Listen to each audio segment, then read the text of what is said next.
Hello wapendwa, karibu tena kwenye chaneli yetu ya Penicare Afya. Kama ni mara yako ya kwanza kutembelea chaneli yetu ya Penicare Afya, usisahau kusubscribe, lakini pia kubonyeza kitufe cha kengele cha notifications ili uweze kuendelea kupata darasa letu. Lakini pia video hii usisahau pia kuishare kwa watu wengine ili uendelee kujifunza zaidi na zaidi.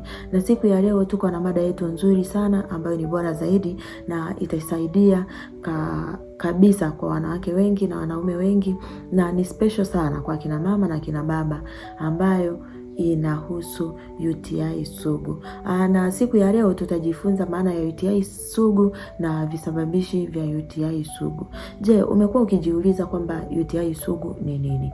UTI sugu ni urinary tract infections, au unaweza ukasema ni maambukizi ambayo yanakuwa kwenye mfumo wa mkojo, lakini pia yakiunganisha sehemu ya mirija, lakini pia ni kibofu cha mkojo na njia ya kutoa mkojo nje ya mwili wako. Na kitu kingine ambacho utajifunza maana yake ni nini. Kama nilivyowaambia, ni urinary tract infections au ni maambukizi katika mfumo wa njia ya mkojo, na mfumo huu unahusisha figo, unahusisha mirija ya mikojo, kibofu cha mkojo, lakini pia hata ile sehemu ya kutoa nje mkojo. UTI sugu ni hali ambapo mtu anapata maambukizi ya mkojo mara kwa mara, licha ya kwamba anatibu, lakini ile hali inakaa inajirudia. Na kusema ni UTI sugu ina maana ni yule mtu ambaye anaweza akaugua mara 2 mara 3 kati ya mwezi mmoja mpaka miezi 6, yani anaugua, au kwa mwaka anaugua mara nyingi sana.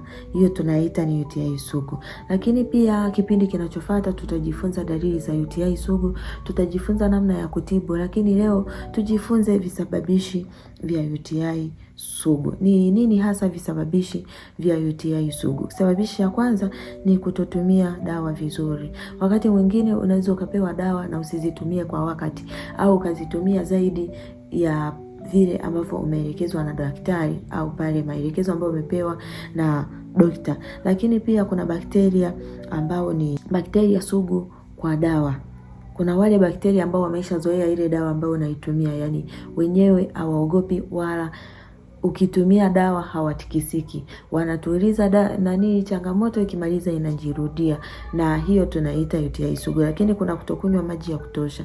Jitahidi sana kunywa maji ya kutosha, kwani usipokunywa maji ya kutosha wale bakteria wanajitengeneza. Na wakati mwingine bakteria wanaosababisha UTI huweza kuwa sugu dhidi ya bakteria, na baadhi ya dawa za antibiotics kukusababishia wewe kupata hiyo changamoto. Lakini pia kuna kutokunywa maji mengi ya kutosha, kama nilivyowaambia. Kuna kushikilia mkojo kwa muda mrefu. Pale unavyokuwa umebana mkojo, wanaenda kutengeneza wale bakteria. Jitahidi sana usibane mkojo. Ukibanwa kukojoa, jitahidi ukojoe kwa wakati huo. Lakini pia kuna usafi duni wa sehemu za siri. Unatakiwa ujisafishe vizuri na maji safi. Usitumie sabuni yoyote, usitumie maji yenye povu kujisafisha sehemu zako za siri. Tumia maji safi ili uweze kujisafisha na kujifuta vizuri. Lakini pia kuna kufanya ngono mara kwa mara, lakini pia kizembe. Utakiwi kufanya ngono mara kwa mara na watu tofauti tofauti, na unatakiwa pia kutumia kinga ili uweze kujikinga na hawa bakteria wanaoambukiza, kwa sababu UTI wanaambukiza, na wakishakuwa sugu inakuwa ngumu kuwatoa.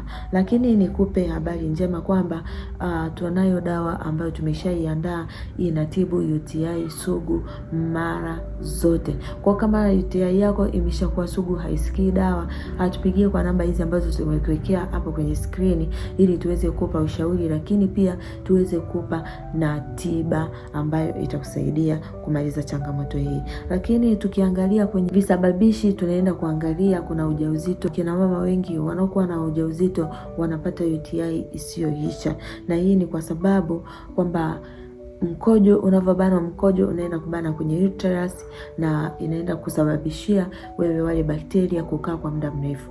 Lakini pia kitu kingine tunaangalia wagonjwa wenye tatizo la sukari. Ukiwa na tatizo la sukari pia unaweza kupata bakteria hao mara kwa mara.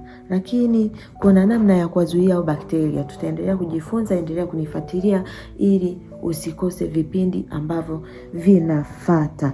Na kitu kingine naweza nikahitimisha kwamba UTI sugu inatibika endapo utaweza kufata zile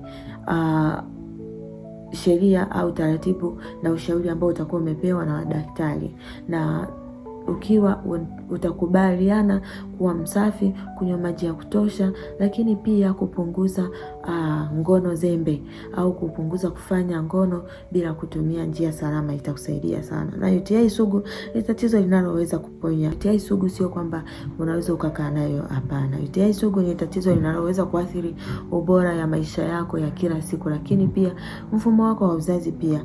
Kwa hiyo jitahidi sana kutibu chanzo cha maambukizi yako, lakini pia uweze kujua dalili zake, na ukishazijua itakuwa rahisi sana kujitibu na maambukizi ya UTI sugu. Kama umeweza kujifunza kitu kupitia video hii, tafadhali usisahau kulike, lakini pia kusubscribe, kwanza kulike na kushare video hii kwa watu wengine ili waweze kujipatia suluhisho la changamoto yao. Karibu sana na uendelee kutufuatilia kwa video inayofuata.